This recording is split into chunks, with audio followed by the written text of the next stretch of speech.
మనం ఏం చేయాలి? చెప్పాను కదా! రోజు ఉదయం మార్నింగ్ లేవాలి. కాలకృత్యాలు తీర్చుకోవాలి. ఓకే. మెడిటేషన్ చేయాలి. హోంవర్క్ చేసుకోవాలి.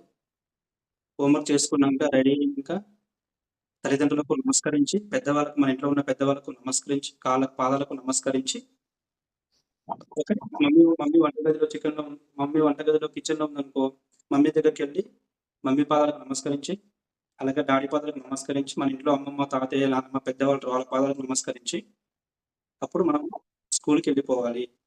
స్కూలుకెళ్ళిపోయినాక, స్కూల్‌లో చదువుకున్నాక మళ్ళీ ఇంటికొచ్చేసి, మళ్ళీ ఫ్రెష్ అప్ అయ్యి ఏమైనా స్నాక్స్ గట్టా తీసుకొని, తిని స్నాక్స్ తీసుకొని, మళ్ళీ కాసేపు మెడిటేషన్ చేసుకొని, లేదా కాసేపు మెడిటేషన్ చేసుకున్నాక, లేదా ఫస్ట్ కాసేపు ఆడుకొని, లేదా కాసేపు ఆడుకున్నాక మెడిటేషన్ చేసుకొని, అప్పుడు మళ్ళీ కాసేపు చదువుకోవాలి. హోంవర్క్ చేసుకోవాలి. చేసుకున్నప్పుడు డిన్నర్ చేసి, మళ్ళీ వీలైతే కాసేపు ధ్యానం చేసుకొని, లేదా పడుకోవాలి.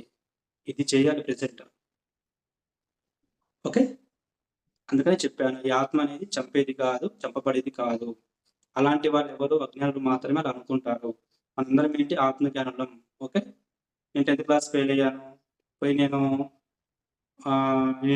10థ్ క్లాస్ ఫెయిల్ అయ్యాను. లేదా ఇంటర్ ఫెయిల్ అయ్యాను. నాకు మార్కులు బాలేదు. నేను అందులో ఫెయిల్ అయ్యాను, ఇందులో ఫెయిల్ అయ్యాను. మా మమ్మీ తిట్టింది, మా డ్యాడీ తిట్టింది అని పోయి బిల్డింగ్ నుంచి దూకేయడం, లేదా పోయి ట్రైన్ కింద పడడం, ఇలాంటి పనులు పోయి బాలేదు, ఇలాంటి పనులు చేయకూడదు. ఓకే. ఇవి నెగెటివ్ ఆలోచనలు. ఇలాంటివి మనసులోకొచ్చినా గానీ వాటినెమ్మటే ఇవి నెగెటివ్ ఆలోచన కదా! ఎమ్మటే తీసి పడేసేయాలి. తీసి పక్కన పెట్టేసేయాలి. ఈ ఆలోచనలు మంచివి కావు. మనం పాజిటివ్‌గా ఆలోచించాలి. పాజిటివ్‌గా ఉండాలి. ఓకే. మమ్మీ తిట్టినా నా కోసమే, డ్యాడీ తిట్టినా నా కోసమే. నా ఫ్రెండ్స్ తిట్టినా నా కోసమే, పెద్దవాళ్ళు తిట్టినా నా కోసమే, స్కూల్‌లో టీచర్ తిట్టినా నా కోసమే. ఓకే. అలాగ పాజిటివ్‌గా తీసుకొని మనం ముందుకెళ్ళాలి. అంతేగాని నెగెటివ్‌గా తీసుకొని వాళ్ళ మీద ద్వేషం పెంచుకొని, ఈర్ష్య పెంచుకొని, నేను ఇంట్లో ఉండను, నేను ఇంట్లో నుంచి వెళ్ళిపోతాను, నేను చదవను, నేనెక్కడికెళ్ళిపోతాను, ఇక్కడికెళ్ళిపోతానని ఆలోచనలు మనము తీసి పడేయాలి. ఓకే.